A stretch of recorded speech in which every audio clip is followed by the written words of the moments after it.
সারা দেশে যখন শিক্ষা প্রতিষ্ঠান প্রধানদের পদত্যাগ করানোর হিড়িক পড়েছে, তখন ঠিক এর উল্টো ঘটনা ঘটেছে ঠাকুরগাঁওয়ে। জোর করে পদত্যাগ করানো প্রধান শিক্ষক সহ 4 শিক্ষককে ফিরিয়ে এনে তাদের চেয়ারে বসিয়েছেন চকমিল বহুমুখী উচ্চ বিদ্যালয়ের সাধারণ শিক্ষার্থীরা। 29 আগস্ট সকালে ঠাকুরগাঁও সদর উপজেলার চকমিল বহুমুখী উচ্চ বিদ্যালয়ে এই ঘটনা ঘটে, যা রীতিমতো প্রশংসার ঝড় তুলেছে।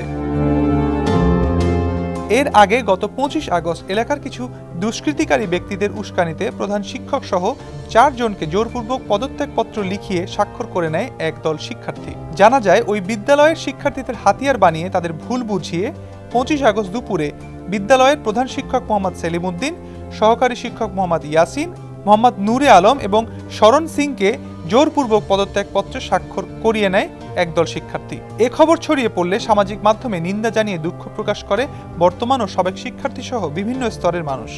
জোর করে পদত্যাগ করানোর খবর শুনে ক্ষোভে ফেটে পড়েন ছাত্র জনতা। 250-টিরও বেশি ডিজাইন অপশন নিয়ে ওয়ালটন স্মার্ট ফ্রিজ, বোঝে আপনার প্রয়োজন।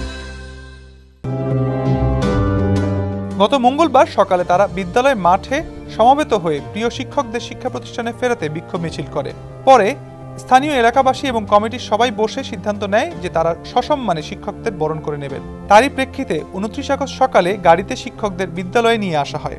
পরবর্তীতে ফুলের মালা গলায় দিয়ে তাদের বরণ করে নেন শিক্ষার্থীরা। এ সময় শিক্ষার্থীরা তাদের শিক্ষকদের পা ধরে ক্ষমা চায় এবং আবেগে আপ্লুত হয়ে কান্নায় ভেঙে পড়েন শিক্ষার্থী ও শিক্ষকেরা।